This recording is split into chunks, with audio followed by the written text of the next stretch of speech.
to hold me tight, that would be very nice. Someone to love me right, that will be very nice. Someone to understand. Que loja é essa que tá uma loucura aí? Então, essa loja é o reduto do pessoal que gosta da música eletrônica aqui em Londres. O nome dela é Cyberdog. Cyberdog. Que gosta das raves, vem aí comprar as roupas e tal, saber o que tá acontecendo na cena eletrônica. Ok. O Renato, que não falta aqui é cavalo, hein? É, não falta cavalo, é conservar os cavalos. Conservaram os cavalos. Esse aqui tá maravilhoso, olha, que coisa mais bonita. Em bronze. Em bronze esses cavalos? Em lindos. bronze.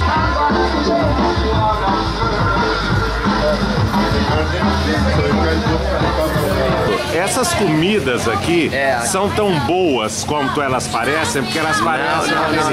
Não são boas. Vocês não imaginam onde é que nós estamos. Nós estamos no pub que muito frequentado por Amy Winehouse. E o Renato está dizendo que ele esteve com ela aqui, encontrou a Amy aqui várias vezes, em que inclusive ela foi ao seu bar-restaurante, é isso? Teve esse fato que aconteceu, e foi muito engraçado até. Que meu irmão veio me visitar, e meu irmão tava dormindo, porque eu moro em cima do bar.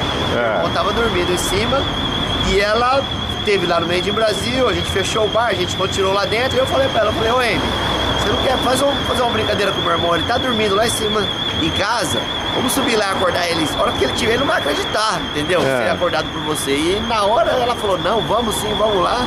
E foi super legal, uma coisa que a gente esquece até hoje. Me conta uma coisa, a Amy Winehouse acordou o Eduardo Pazian? A Amy Winehouse acordou o meu irmão, meu pedido. E alguém mais viu isso? Gente mais viu, o companheiro do meu irmão também estava presente. Pode registrar em cartório? Tá registrado em cartório e eu tenho até um jornal que saiu a matéria. Que eu quero que você me mostre então, tá bom.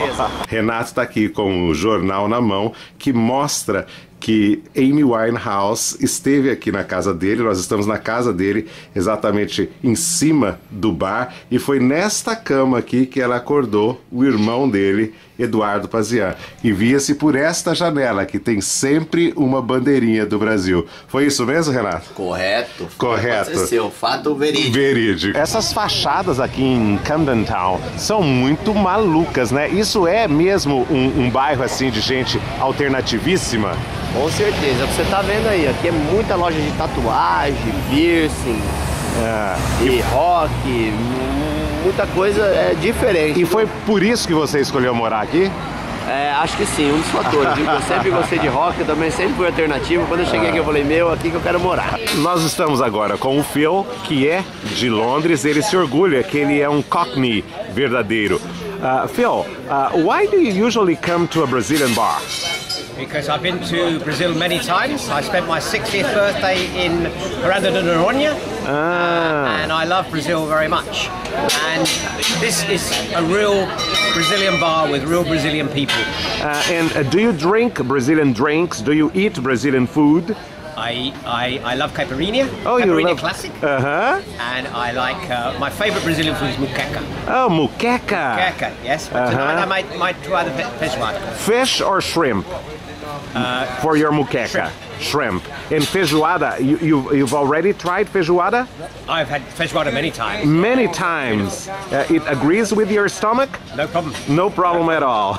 Okay, so when are you planning to go back to Brazil? I will probably go back to Brazil and take my new grandson. I will certainly go back to Brazil in 2014. 2014. Yes. Hope to see you there. Thank you very much for being with us.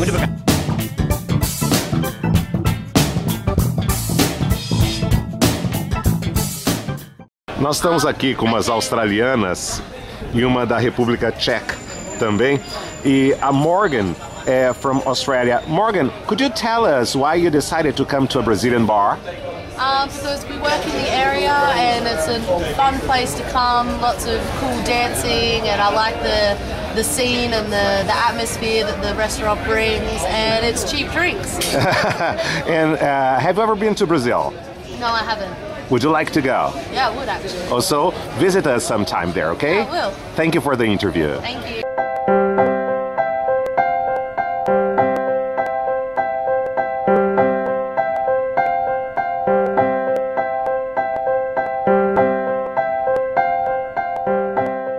Olha, nós estamos aqui na frente da Brampton e nós vamos conhecer o inventor, o engenheiro criador da mais fantástica bicicleta dobrável do mundo, que é a Brampton. Ela está para as bicicletas dobráveis como o Rolls-Royce está para os carros. Ela é toda feita, todas as partes dela são feitas aqui em Londres. Dá para imaginar o que custa uma bicicleta dela, sempre mais de 1000 libras. Nós vamos conhecer então o Andrew Richie. O Renato Pazian, irmão do Eduardo Pazian, filho do Juvenal Pazian, está vindo aqui. Foi ele que me apresentou essa maravilha que é essa bicicleta e eu não resisti e já comprei a minha. Ao lado dele, você vai ver caminhando lá na frente, Jorginho Maluli. Hello, Jorginho. Hey, Arthur. Okay, so we have here Mike Richie. He's the inventor of this wonderful bike. I would say... I have to correct you. Okay, go ahead. Andrew Richie. Andrew Richie, and he's the inventor, he's an engineer, and he went to Cambridge. And Andrew, would you tell us how it came up, the idea? How it came up? Gosh, it was always a good idea, I thought, to have a bike you could put in your pocket. But it didn't exist. I used bicycles everywhere. And then by chance I met somebody who was involved with another boat bike, which for the first time actually went quite small. It was called the Bigerton. But it had all sorts of funny attributes and it was quite difficult to fold. You say the Brompton's difficult to fold, but the Bigerton was near impossible. That caused me to think, maybe this is something I should be engaged in. I could do something better. And that evening I came up with some sketches. This is now 30 years ago, or 40 years ago, 1975. And I became obsessed, and one thing led to another, and eventually, but it took a long time, eventually Brompton came into being as a business. I think only obsessed people can do that, only obsessed people. So that's why I really, I took to you at the very moment I read something about you. What's the next step? What have you been thinking about? Improvements? Is there anything different coming? Ooh. I'm engaged now in sort of trying to make sure the company, which is being run by a younger man to whom I've handed the baton, to make sure it runs properly. But the technical developments, lots of little improvements, but I have in the back of my mind ideas mainly to try and get it the same full-size bike down to a slightly smaller size, more, and obviously the same weight.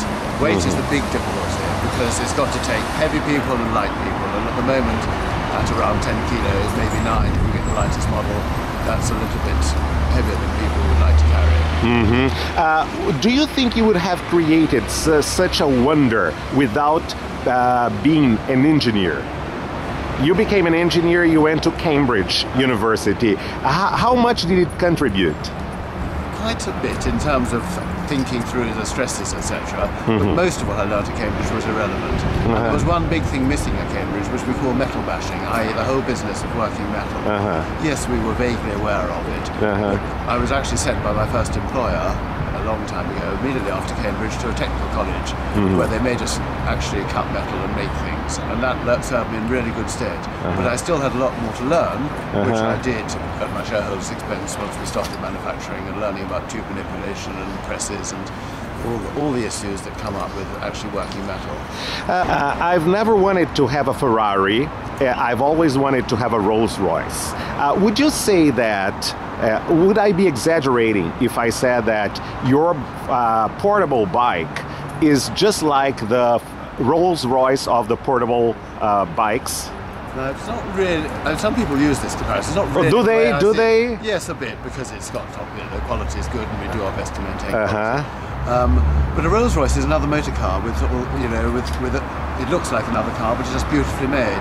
The Brompton is not another bike; it's quite different design. If you get sense. So the comparison is not really very accurate. But it does stand out in the crowd, doesn't it?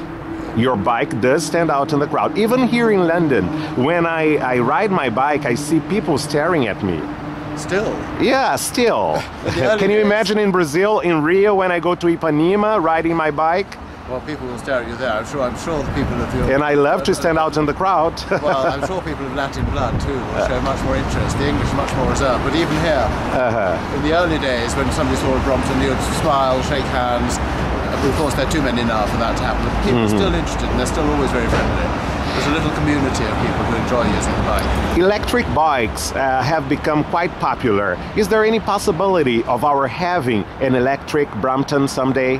Well, my first question is, why do you want one? You're a fit man, you can pedal perfectly well. So the answer is no, you want people to pedal. Well, I prefer people to pedal, but there's clearly some people, to keep older people or weaker people biking, there's an electric bike option which would work on the Brompton, but we've been looking at it. It's a long process. There's so much stuff to be specially made, and it'll be quite a number of years before we can launch something. When we get there, if we can get there, it'll be a nice package. You'll just have the battery in one hand and the bike in the other, and it won't be too heavy to carry around. But it's not happening sometime yet. When you thought of the Brompton, did you have taking planes in mind? Will I have trouble now that I'm going to Paris, to Athens, and then back to Brazil? Well, planes are one of many bits of transport, and of course taking it into the cabin is not an option. No. Even if I get it smaller, it still won't be an option. But I just take mine on the plane and just wrap it up in a normal cover and leave the various bits showing, and the baggage handlers tend to respect it. They see it's a bicycle, it's not chucked about. It's a slight risk, of course, with anything you take on the plane, which is a little bit fragile. I was told that the mayor of London goes to his office by bike. Do you come here by bike? I go everywhere by bike, I'm afraid. Everywhere by bike? This morning I went down to Richmond to have a swim and came back up here, and that's a total of 12 miles or something, so I bike everywhere in London. I do have a car, but that's just getting... I can imagine you have a lot of cars. You've made a fortune out of bikes, but... I haven't made a particular fortune. I've got one rather crappy car around the back, which is all I need. Before my last question, I know you're pretty busy and you're really kind to have us here. Now, Brazilians that are watching us, how can a Brazilian get a Brompton in Brazil? Do you have any idea? Well, we have just started with a distributor in Brazil. They came on stream, I think, about 12-15 months ago. They're just beginning to build up and get their head around how to launch the bike. They've taken quite a few in recent, I suppose in the last quarter, we've had a couple of orders from them that have gone out to Brazil. So they're just beginning to make some mark on the Brazilian market and get it into the shops there. It's early days. Brompton always has been slightly behind with keeping up with demand. It's a very nice situation to be in, but it's not very good for our customers. So we haven't taken on new dealers in different countries very quickly because we haven't been able to keep up with demand in the existing countries. So Brazil is a recent arrival, and we hope we will keep up with any demand that comes from there, and I wish them well. They're very friendly people, and we wish them good luck. I think I read when you left college, when you left university, you dealt with computers and then gardening, and did you ever think you would become such a huge success? No. No. That's the answer. This is the answer. And my last question, what do you still want from life? Oh gosh, that's a difficult one. Nobody said it was going to be easy. The bicycle business in a way is the equivalent of my family, my children. I have no children. And if that carries on prospering, I suppose that's as good a reward as anybody can get if I can be involved in keeping it, interesting things going and interesting developments. That will be, one can count that as a real reward instead of being pushed out to pasture and not doing very much. So that may be my lot. I look forward to something along those lines. It was really nice meeting you. Thank you for taking the time. Well, Leandro, you too. Someone to hold me tight.